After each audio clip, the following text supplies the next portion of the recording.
Hi, കുറച്ചായില്ലേ dental videos ഒക്കെ ചെയ്തിട്ട്. അപ്പോൾ കഴിഞ്ഞ ദിവസം ഇങ്ങനെ ഫേസ്ബുക്ക് സ്ക്രോൾ ചെയ്ത് പോയപ്പം ഡോക്ടർ ലക്ഷ്മി നായർ പല്ലുകൾ എങ്ങനെ വെളുപ്പിക്കാം എന്നതിനെ കുറിച്ചൊരു ടിപ്പ് പറയുന്ന വീഡിയോ കണ്ടു. മുല്ലപ്പൂ പോലത്തെ പല്ലായിരിക്കും. അപ്പോൾ ഈ എങ്ങനെയാണെങ്കിലും കുഴപ്പമില്ല. മഞ്ഞപ്പല്ലാണെന്ന് പറഞ്ഞാൽ ആരും ഇനി വിഷമിക്കേണ്ട ആവശ്യമില്ല. ഒരുപാട് റെമഡീസ് ഉണ്ടായാലും ഒരു റെമഡിയാണ് ഞാൻ പറയാൻ പോകുന്നത്. So as A cooking vlogger അല്ലെങ്കിൽ ഒരു ഷെഫ് എന്ന രീതിയിൽ ഞാൻ ഭയങ്കരമായിട്ട് ഫോളോ ചെയ്യുന്ന ഒരാളാണ് ഡോക്ടർ ലക്ഷ്മി നായർ. പുള്ളിക്കാരത്തെ റെസിപ്പീസ് ഒക്കെ ഞാൻ കുഞ്ഞിലേ തൊട്ടേ ട്രൈ ചെയ്യാറുണ്ട്. വീട്ടിൽ അമ്മയും ഞാനും പുഡിങ്സും കേക്ക്സും എല്ലാം ഒക്കെ ട്രൈ ചെയ്യാറുണ്ട്. പക്ഷേ ഈ പല്ല് വെളുപ്പിക്കാൻ പറഞ്ഞ ടിപ്പിനെ കുറിച്ച് എനിക്ക് അത്ര യോജിപ്പില്ല കേട്ടോ. കാരണം ഇത്ര എഡ്യൂക്കേറ്റഡ് ആയിട്ട് ഞാൻ ഇതിനു മുന്നേ പറഞ്ഞിട്ടുണ്ട്, നിങ്ങൾക്ക് യൂട്യൂബിൽ ഒരുപാട് പല്ല് വെളുക്കുന്ന ഹാക്സ് ഒക്കെ കാണാൻ പറ്റും, നിങ്ങൾ അതൊന്നും ചെയ്യാതെ ഒരു ഡെന്റിസ്റ്റിനെ പോയി കാണൂ എന്നൊക്കെ ഞാൻ പറഞ്ഞിട്ടുണ്ട്.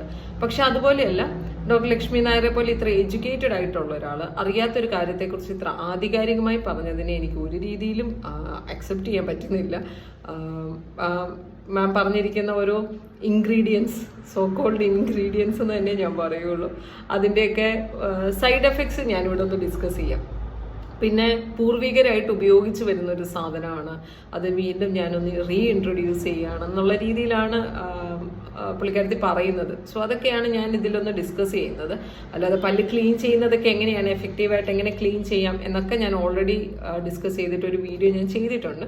അപ്പം ഞാൻ ഇതിൽ സംസാരിക്കുന്ന ഇതിനെ കുറിച്ചാണ്. ഞങ്ങൾ ഇടയ്ക്കിടയ്ക്ക് ചെയ്യാം. അത് വായനാറ്റം മുതലായ കാര്യങ്ങളും ഒഴിവാക്കി തരും. ഗം ക്ലീൻ ചെയ്യുന്ന പോലെ ഗമ്മിന്റെ ഇൻഫെക്ഷൻസ് എന്തെങ്കിലും ഉണ്ടെങ്കിൽ അത് മാറും.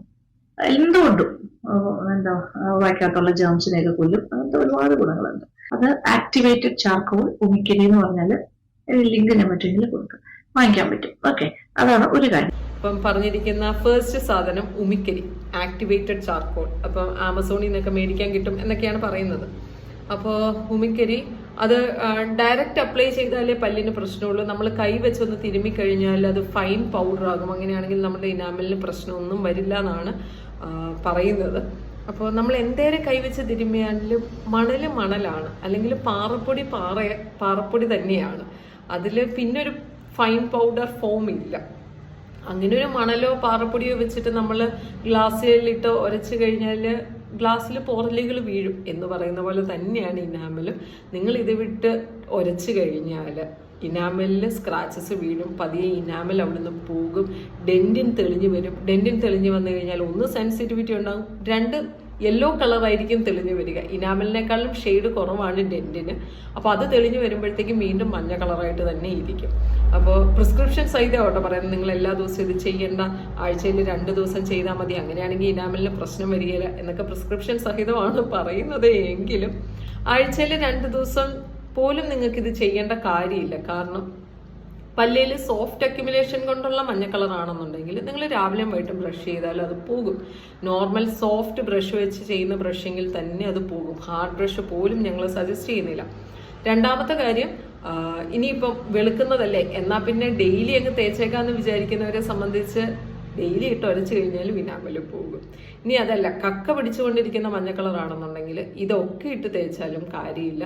നിങ്ങളതൊരു ഡെന്റിസ്റ്റിനെ കണ്ട് ക്ലീൻ ചെയ്താൽ മാത്രമേ അത് പോകുള്ളൂ.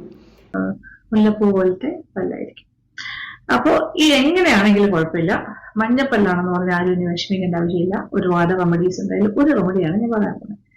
ഈ റെമഡി എന്ന് വെച്ചാൽ ഞാൻ പറഞ്ഞല്ലോ, നമ്മുടെ പൂർവികർ ചെയ്തിരുന്നതാണ് ഉമിക്കരി എന്ന് പറഞ്ഞൊരു കാര്യം കേട്ടിട്ട്. ഉമിക്കരി ഞാനെല്ലാം കുഞ്ഞായിരുന്നപ്പോൾ ഉമിക്കരിയൊക്കെ ധാരാളമായിട്ട് ഉപയോഗിക്കുന്നുണ്ടായിരുന്നു. എൻ്റെ അച്ഛൻ ഉമിക്കരി ഉപയോഗിക്കും, അമ്മ ഉമിക്കരി ഉപയോഗിക്കുമായിരുന്നു. അപ്പൊ അത് ഉമിക്കരി എന്ന് പറയുന്നത് നമ്മുടെ നെല്ലിന്റെ തോട്, അത് അരിയുടെ പുറമെ വരുന്ന ഭാഗമാണ് നെല്ലാണല്ലോ അരിയായി മാറുന്നത്. അപ്പൊ ആ ഹസ്ക് അത് കരിച്ചുണ്ടാക്കുന്നതാണ് ഉമിക്കരി. അത് നമ്മുടെ വീടുകളിലൊക്കെ പണ്ട് ഉണ്ടാക്കുന്ന ഒരു കാര്യമായിരുന്നു. അതിപ്പോ ആമസോണിൽ വാങ്ങാനും കിട്ടുന്നുണ്ട്.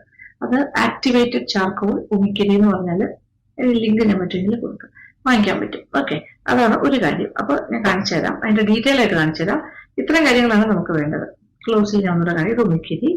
പിന്നെ ഇപ്പൊ നമുക്ക് പണ്ട് വീടുകളിലാണ് നമ്മൾ ഉണ്ടായിക്കൊണ്ടിരുന്നത്. പിന്നെ ഈ ചെറിയ പൊതിയില് മുറുക്കാങ്കടകളിൽ വരെ. ഇനി പറഞ്ഞിരിക്കുന്ന രണ്ടാമത്തെ ഇൻഗ്രീഡിയന്റ് എന്ന് പറയുന്നത് ഉപ്പെന്ന് പറയുന്നത് ഉപ്പടങ്ങിയ ടൂത്ത് പേസ്റ്റ് പോലും ഞങ്ങൾ സജസ്റ്റ് ചെയ്യുന്നില്ല. കാരണം അതും ഒരു അബ്രസീവാണ്. ഇപ്പം ഞങ്ങൾ ഉപ്പ് വെള്ളം വായിൽ കൊള്ളാനാണ് പറയുന്നത്, അല്ലെങ്കിൽ ഉപ്പ് വെള്ളത്തിൽ ചാലിച്ചിട്ട് മോണയിൽ നീരുള്ള ഭാഗത്ത് തൂത്ത് കൊടുക്കാനാണ് കുട്ടികൾക്ക് പറഞ്ഞു കൊടുക്കുന്നത്.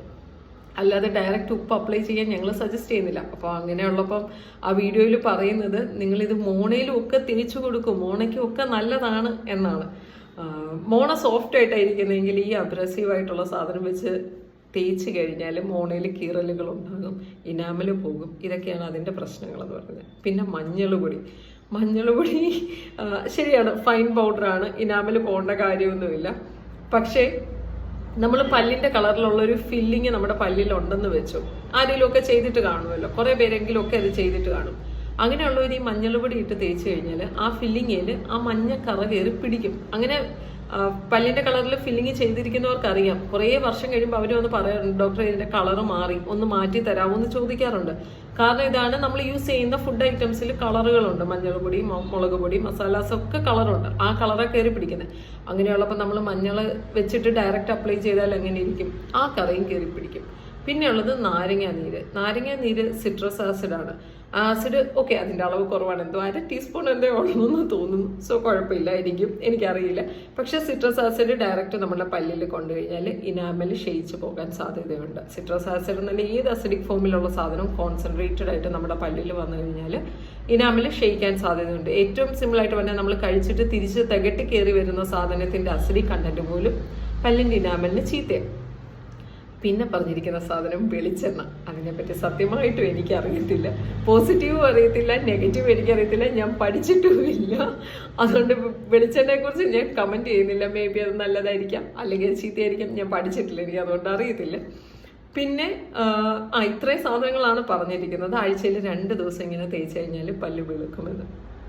ഇതിനൊന്നും ഒരു സയൻറ്റിഫിക് എവിഡൻസും ഇല്ല. നിങ്ങൾക്കിത് ഏറ്റവും ബേസിക്കായിട്ട് ഗൂഗിൾ അടിച്ച് നോക്കി turmeric is good for whitening the teeth എന്ന് നോക്കിക്കഴിഞ്ഞാൽ നോന്ന് കാണാൻ പറ്റും. അപ്പോൾ ഇതിനൊന്നും ഒരു സയൻറ്റിഫിക് പ്രൂഫും ഇല്ല.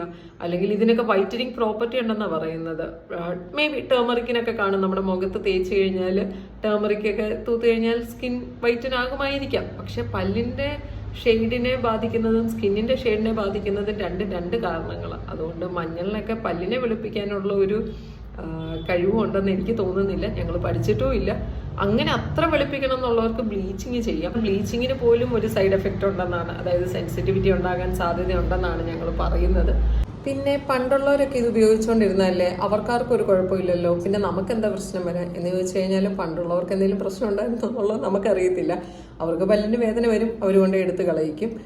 ഡെന്റിസ്റ്റ് പോലും ആയിരിക്കില്ല എടുത്ത് കളയുന്നത്, ഏതെങ്കിലും കമ്പൗണ്ടർമാരായിരിക്കും എടുത്ത് കളയുന്നത്. അപ്പം ഇന്നത്തെ കേസ് അതൊന്നും അല്ലല്ലോ. നമ്മളൊരു വേദന വന്നു കഴിഞ്ഞാൽ ഡെന്റിസ്റ്റിനെ പോയി കാണും, എല്ലാവർക്കും പല്ല് സംരക്ഷിക്കണം, അപ്പോൾ റൂട്ട് കനാൽ പറയും, അന്നേരം പിന്നെ അതൊരു പ്രശ്നമാകും. അപ്പോൾ അതൊക്കെയാണ്. പിന്നെ പണ്ട് വേദന വന്നു കഴിഞ്ഞാൽ എല്ലാവരും മുറുക്കാൻ തുടങ്ങുമായിരുന്നു, മുറുക്കാനും തുടങ്ങും, പല്ലുവേദനയും പോകും, പല്ലും പോകും. അതൊന്നും അവർക്കൊരു പ്രശ്നമില്ല, അതങ്ങനെ കുറ്റിയായിട്ടൊക്കെ അങ്ങ് വായിലിരിക്കും, മുറുക്കുന്നതിന് ശീലവും ആകും. അപ്പം അങ്ങനെയൊന്നും അല്ലല്ലോ ഇന്നത്തെ കാലത്ത്. അപ്പം പഴമക്കാരുമായിട്ട് നമ്മൾ ഈ ഒരു സിറ്റുവേഷൻ കമ്പയർ ചെയ്യുന്നത് കൊണ്ട് ഗുണമുണ്ടെന്ന് എനിക്ക് തോന്നുന്നില്ല കേട്ടോ. ഇതൊക്കെയാണ് അതിൻ്റെ ആ വീഡിയോയിൽ പറഞ്ഞിരിക്കുന്ന സാധനങ്ങളുടെ സൈഡ് എഫക്ട്സ് എന്ന് പറയുന്നത്. നിങ്ങൾക്ക് പല്ല് വെളുക്കണം എന്നുണ്ടെന്നുണ്ടെങ്കിൽ കക്കൗട്ടുള്ള മഞ്ഞ കളറാണെന്നുണ്ടെങ്കിൽ പല്ല് ക്ലീൻ ചെയ്താൽ പോകും എന്നല്ല, അതിനും മുകളിൽ ഒരു ഷെയ്ഡ് വൈറ്റർ ആക്കണം എന്നുണ്ടെന്നുണ്ടെങ്കിൽ നിങ്ങൾക്ക് ബ്ലീച്ചിങ് ചെയ്യാവുന്നതാണ്. അല്ലാതെ ഈ ഉമിക്കരി, ഉപ്പ്, നാരങ്ങാനീര് ഇതൊന്നും പല്ലിന് ഗുണം ചെയ്യുന്ന കാര്യങ്ങളല്ല. സോ ഇതൊക്കെയാണ് ഞാൻ പഠിച്ചിരിക്കുന്ന കാര്യങ്ങൾ. അപ്പോൾ അത്രയേ ഉള്ളൂ. മറ്റൊരു വീഡിയോ ആയിട്ട് കാണാം.